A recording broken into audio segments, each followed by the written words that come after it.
ever been on a faith journey and you have hit the wall? Like you are experiencing faith crisis or internal crisis. Something has happened in your life that has made you either doubt God, doubt the church, doubt the people of God, or anything like that.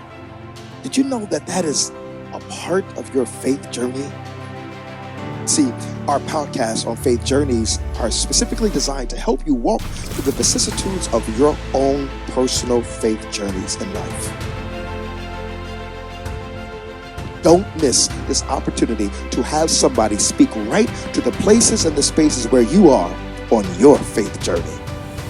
Stay tuned. Peace.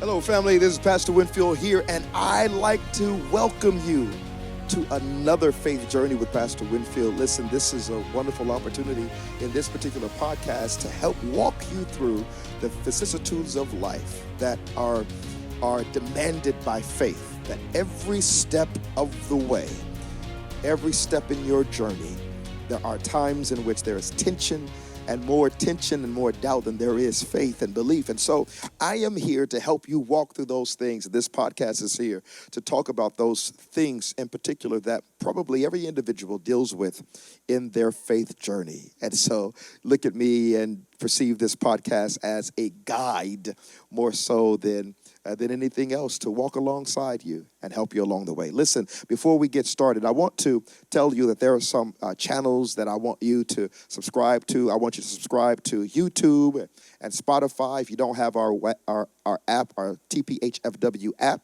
make sure that you download and subscribe to it. Make sure that you're able to connect with us so that you'll know and be updated with anything that we're putting out there that's new content that's going to be helpful for you while you're on this faith journey, because I believe wholeheartedly that God gives us opportunities to talk to each other, to mentor one another, to be more like a signpost and a guiding light, if you will, towards the things that God is calling for us to do while we're on this faith journey. Today, I want to highlight just a couple of things on the faith journey. I've been thinking about this and thinking about the faith journey of Joseph. And there are four things that I want to highlighted. Then the fifth thing probably deal with just really briefly. But the four things that highlights the faith journey of an individual I see in Joseph's life. And it is not necessarily the dream that starts out his journey. I think it's the dream that gives him fuel to be able to get through his journey. I think anytime when God gives you any kind of dream and or revelation about your life and about possibly your destiny, about your purpose, about your promises, maybe possibly about the promised land that he's got you on a journey towards seeking and or towards coming to a place of fulfillment. I think that there are some things that happens before you start that journey that fuels the journey.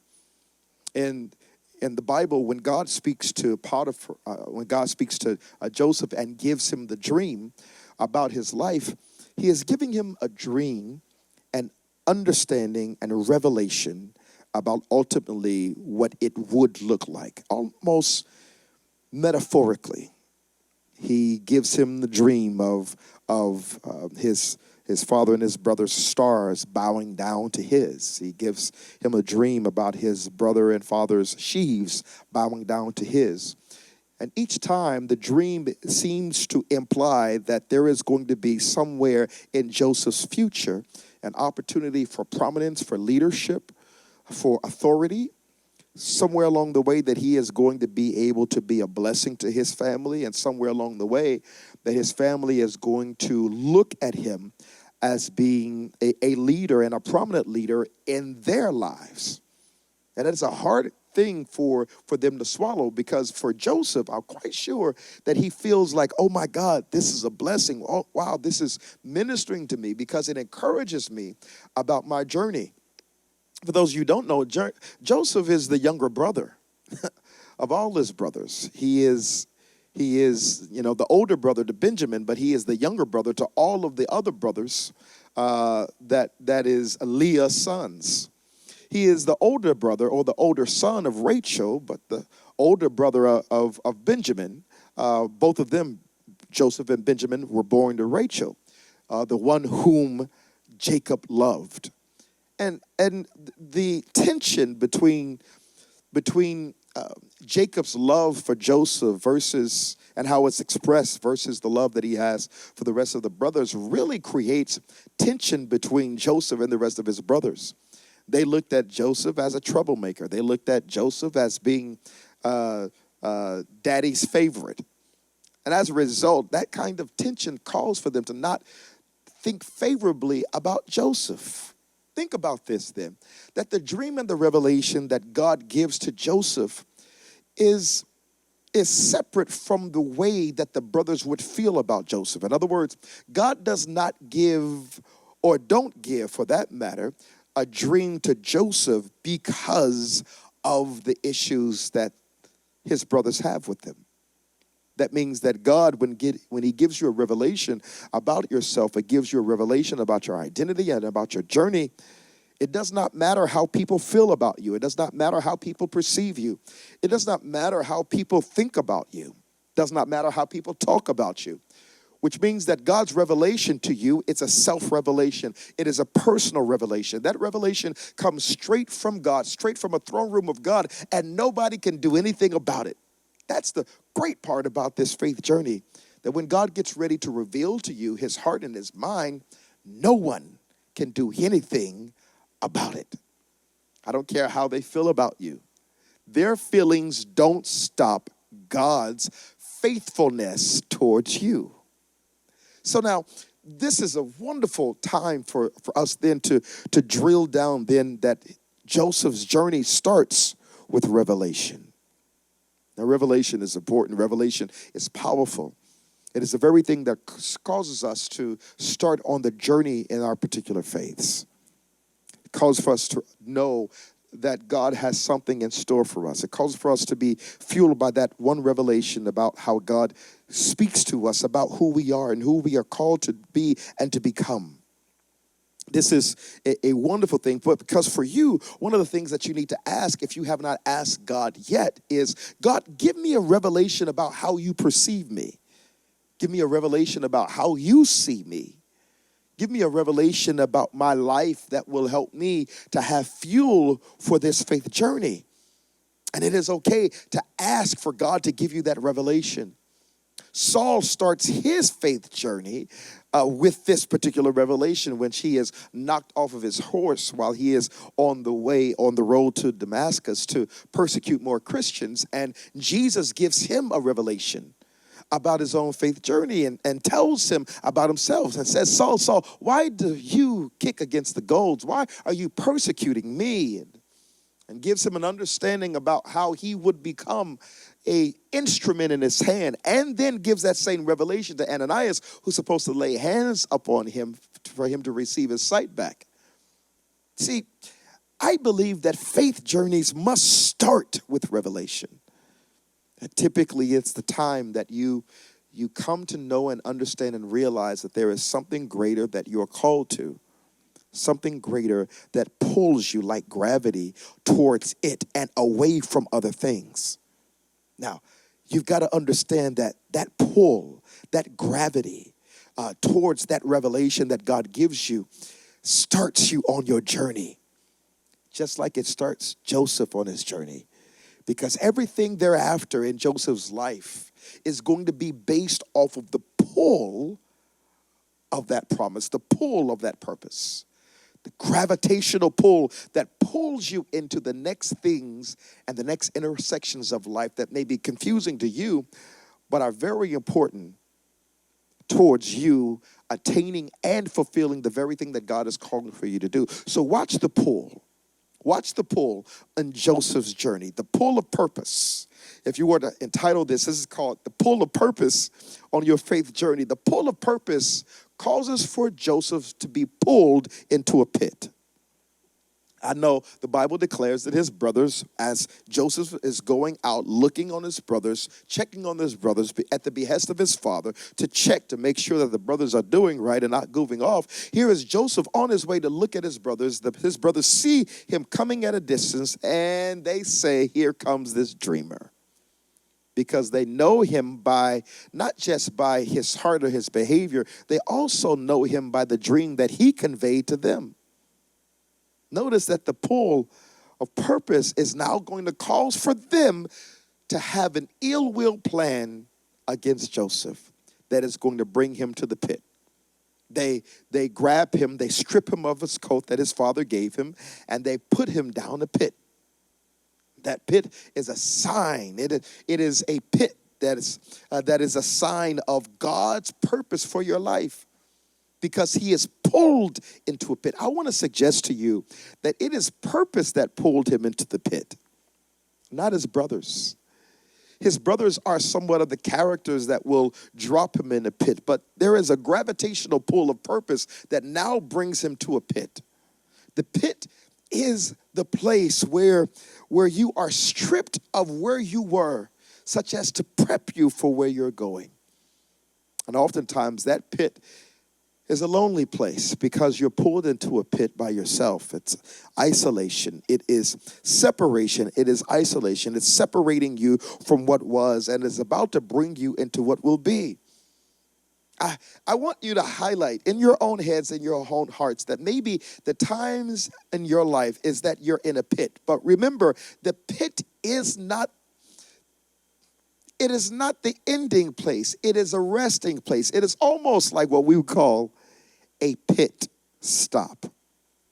In many racing vernacular, the racers that are racing around a track. I remember one time that we were living in Las Vegas, and I took my boys to a race, and it was the first time of us going to a race. Some of our parishioners gave us tickets, and it was a wonderful time. And one of the things that we saw in this race is that periodically the car would stop in a pit. They called it the pit. They called the stop a pit stop. It was not so that the car would stay there. It was so that things could happen and things can change and things could shift for the car so that the car could continue its journey.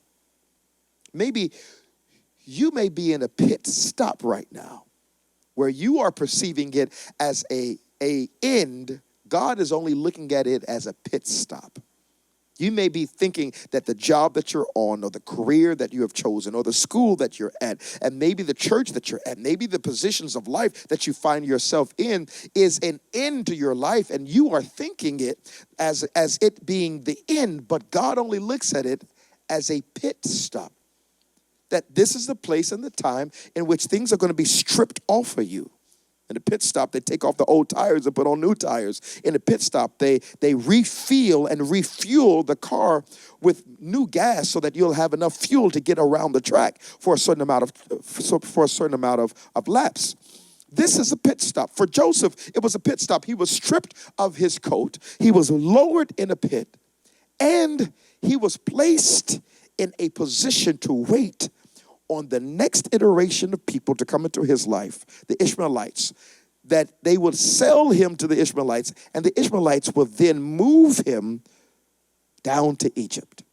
Now, this is powerful because you see that the gravitational pull brings him to a pit, but that same gravitational pull will then bring him to Potiphar's house. Potiphar's house is the place where he will find more grace, that he will have a change in his clothes. He's got a new coat of administration for Potiphar's house, for Potiphar had ascended or given him a job responsibility to be the chief steward of all the things that it's in his house. And the Bible declares that as long as Joseph was in his house, Potiphar's house prospered because Joseph was in the house. And God made that everything that Joseph put his hands to do to prosper, all in Potiphar's house. See, it starts with the dream, and then it goes to the pit, and then it moves to Potiphar's house. Potiphar's house is that place where God gives you another place where you can exercise your gifting, exercise who you are, come to grips with the things that God has placed on the inside of you. But if you're not careful, you think that the success in Potiphar's house is your ending place. Because the greatest part about success is that it does give you an opportunity for you to see God's favor on your life and God's graces that he's given to you. But the bad part about success is that it can lull you into a place of comfortability in which you think that there is nothing else outside of that. I can imagine that Joseph is lulled into this place of comfortability, so he stays in Potiphar's house thinking that this is great. This is all there is, and maybe this is the part where his dream is going to be fulfilled, because after all, he is in a great place. After all, he's in a place of prominence. After all, he is in a place of success. And so now God allows for there to be another gravitational pull. And that gravitational pull causes for Potiphar's wife to be pulled and attracted to Joseph, in which she makes an advance to Joseph one day while Potiphar and the rest of his men were going outside of the palace. And Joseph says to Potiphar's wife, listen, everything has been given to me except you. Because even Joseph knows his limitations while he is in a successful state. The Bible declares that he ran away from Potiphar's wife, and as he was running away, Potiphar's wife grabbed his coat, and there is another stripping away. See, Potiphar's household was to give him prominence, was supposed to help him to work out his gifts, to give him confidence in the things that God has given to him, for him to understand it and know that the favor of God is with him even in a strange land. But it was not for him to stay. So God allowed for the gravitational pull of the tension between him and Potiphar's wife to put him to a prison. That's the third P. You go from pit to Potiphar's house to now a prison. And here he is in a low place again. He was just in a high place, but he is in a low place. And the way that he is going to perceive his prison is very important, because he understands that no matter where you are on your faith journey, you've got to learn how to serve. You got to learn how to serve in the high times. And you got to learn how to serve in the low times. See, he served in Potiphar's house. He served in his father's house. And now he's got to serve in a prison. Now he knows that he is not deserving to be in a prison, but he does not allow for his attitude to stop him from serving. Because while he is in the prison, there is the cupbearer and the bread baker that is now brought to the prison, brought to the low place where he is. But he reaches prominence even in the prison because he doesn't stop serving. This is a hard part for people, because people on their faith journey stop serving because they've been disappointed about how they have been treated in times past. The faith journeys of life will have gravitational pulls, watch this now, in which people will treat you wrong even though you treated them right. That's a part of the gravitational pull of purpose. That's a part of the gravitational pull of purpose while you're on your faith journey. Your faith journey is going to attract bad situations, even though you have been righteous and you have been good and you have been faithful and you have been a great servant and your heart was always in the right place. But having a heart in the right place has brought you to what seems to be a wrong place. And if your attitude is wrong, if you don't check your attitude, you won't know how to respond when you're in the low place. Well, Joseph's response is that he served. He served the baker and he served the cupbearer by giving them interpretation of the dreams that they had. And Joseph said, just very casually, very cavalierly, what he said to them is, just remember me when you're delivered out of here. He told the cupbearer that God is going to give you another chance, that you are going to be exonerated. He told the baker that you're typically going to die. Well, as fate would have it, the baker died. The cupbearer lived. But there, Joseph still stayed in the prison until there was a time that God gives Pharaoh a dream that nobody in his cabinet, nobody in his court could interpret the dream. And when Pharaoh asked, is there somebody that anybody knows, if anybody that could interpret the dream, the cupbearer remembers Joseph and says, there was a man that when I was in prison, he interpreted my dream. And Pharaoh said, bring him here.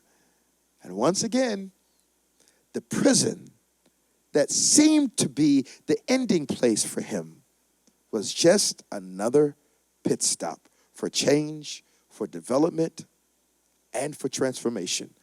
So that when Joseph was brought to the palace, they changed his clothes again and gave him a new coat and washed him up so that his presentation to Pharaoh would be great. And he interpreted Pharaoh's dream. What I'm trying to get you to understand is that after he interpreted Pharaoh's dream, Pharaoh said, oh my God, this is great. He interpreted righteously. He interpreted rightly. He highlighted the presence of God still in that place. He had the right attitude while he was face to face with the last door that will bring him into his destiny. He told Pharaoh that the 7 years of that he saw in his dream, that was 7 years of plenty, followed by the 7 years of lack, and then told Pharaoh what to do in the 7 years of plenty and how to administer and how to move in the 7 years of lack. And Pharaoh said, well, wow, I haven't found anybody like this. How about you administrate all of it? And Pharaoh put on him a new coat and gave him a ring of authority, so that everything that he dreamed came to pass in his dream. Now, this is the road of faith, because faith will bring you to a pit. Faith will bring you to tension in Potiphar's house. Faith will bring you into a prison, but faith will also bring you into a palace.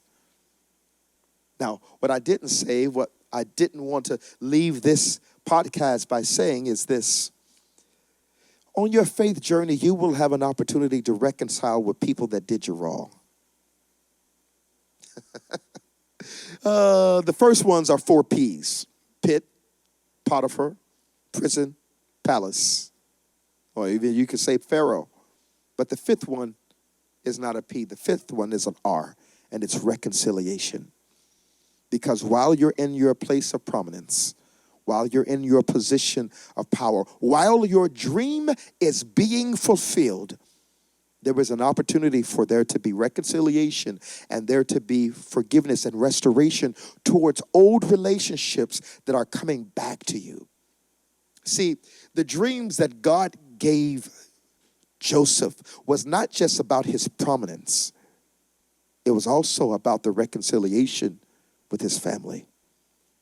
And there is a time in which his brothers come back because there was famine in the land, and the famine moved him. Watch the gravitational pull. The famine pulled his brothers back to him. They thought they lost him. They thought he was dead. But the gravitational pull of purpose always pulls people that are supposed to come back into your life, back into your life. And here comes his brothers asking for help and assistance during the time of famine. And Joseph, long story short, reveals who he was to his brothers and tells his brothers, how is my father doing? And tells them, go get his father. And Jacob comes back, and life was restored back to him. There was a revival that happens in Jacob's life because the son that he thought was dead was actually alive. And there was reconciliation right in the midst of promise, right in the midst of purpose, right in the midst of destiny being fulfilled. There is reconciliation. I want to say to you that the fulfillment of promise on your faith journey opens up a door for some level of reconciliation somewhere in your life. But your heart has got to be mature enough to know that what the enemy meant for evil, God meant it for your good. And that the gravitational pull of purpose has caused for all the things to happen in your life, both good and for bad. And even the things that was bad was working out for your good. That's all the time that I have for today, my brother and my sister. Listen, let me pray for you, because I want you to know that God is delivering you possibly into a pit, maybe into Potiphar's house, maybe into a prison, maybe into a palace, but definitely into some place of reconciliation, that no matter where you are on your pit stop, that is not your ending place, that is your changing place. And as long as you perceive it as your changing place and not your ending place, you will still have fuel to continue on this faith journey. Let me pray for you. Father, I pray for my brother and my sister right now. And I ask and pray, Father, that you would bless them on their journey towards developing their faith and living out their faith that brings them into fulfillment. And I pray that no matter what stage that they would be at, no matter what level that they may be at, no matter the pit, no matter the lie in Potiphar's house, no matter the prison, and no matter the palace, I pray that their hearts would always remain humble and pliable to you, that they would always learn how to serve you and always learn how to be therefore content in whatever state they may be in. It's in Jesus' name we pray. Amen. All right, my brother and my sister, listen, do me a favor. Listen on all those platforms, either on Spotify or YouTube or on our TPHFW app. Listen, subscribe. Become a part of what we're doing. Faith Journeys is not just a one-time thing, but it is something that I believe that God has given to us to walk with you while you are on your faith journey. Until we meet again, my brother, my sister, this is Pastor Winfield, accompanying you on your faith journey. Let's walk together. Peace.